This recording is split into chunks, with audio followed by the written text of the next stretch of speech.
Hello everyone, this is Tarvish here. Today's episode is the first in the series of Heroes of the Storm Theory Crafting, where we ask the questions, who is Orphea, and will she be a playable character in Heroes of the Storm? This topic seems to be getting a lot of buzz on the forums and around the community. People seem to be pretty split on the issue of whether or not Blizzard should come out with HOTS original characters before they've released all the main franchise characters they possibly can. But before we get into that, let's take a look at what we know about Orphea. Data mining into the next patch with Urel and Alterac Pass has found a number of UI portraits, leaderboard, loading screen, hero select, party frame, party panel, and minimap icon DDS files for Orphea.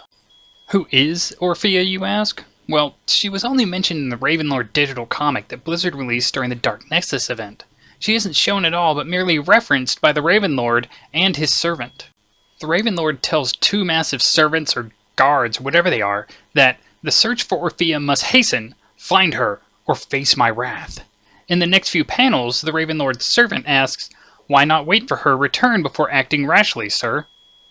This tells us that Orphea is either a powerful servant, champion, or ally to the Ravenlord, and that she has helped him with difficult tasks before.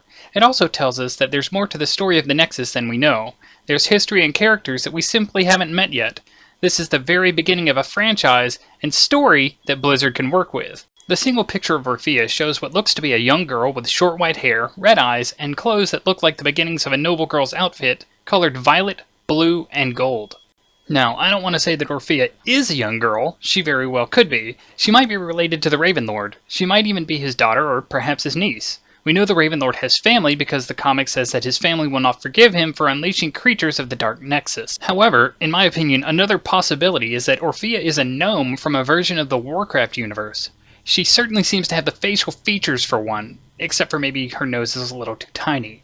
If this is true, then Orphea could be a completely different step in character releases than we've ever seen before. She could be a character from a Blizzard franchise who was introduced in Heroes of the Storm. Would this make her a Nexus original character, or would it make her a Warcraft character simply introduced in the Nexus? Either way, my personal opinion is that she is related to the Ravenlord. They both have sharp arches to their eyebrows and both have red eyes. Another reason I believe they're related is that they also sport the same colors in their clothing. This normally wouldn't be a factor, but since the word Lord is in the Ravenlord's title, it would suggest that he is a prominent member of some sort of noble house. The colors are tying the characters together could very well be the house colors of the Ravenlord. However, that's all the information I could find regarding Orphea and anything tying them together. But let's move on to the conversation she has sparked within the community. Should Blizzard release Nexus original characters into Heroes of the Storm before releasing as many characters as possible from their other franchises? Understand that this would just be my opinion, but I think it would be a nice addition to the whole of the game to be able to play as heroes from the Nexus itself.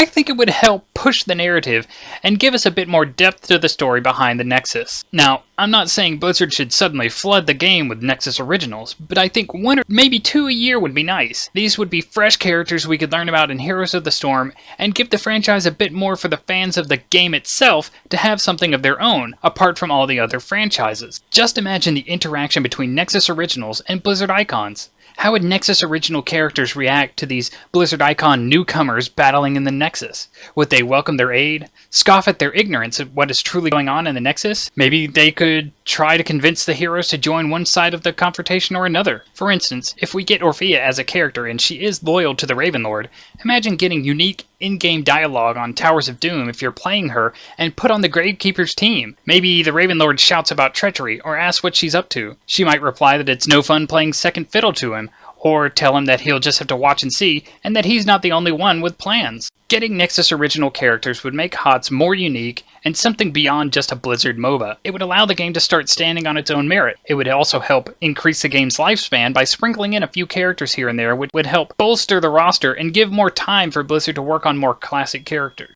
Yes, this would mean that you would have to wait a bit longer for that one special character you've wanted to see in the Nexus since day one. But I personally believe the benefits of a more fleshed out game and game world outweigh any negatives that might come along with this addition. But either way, those are my thoughts on our Nexus original characters and my theories of Orphea. What do you all think? Do you like the idea of Nexus original characters coming to Heroes of the Storm? Do you hate the idea? Let me know in the comments. Thanks again for watching, and I'll talk to you next time. See ya!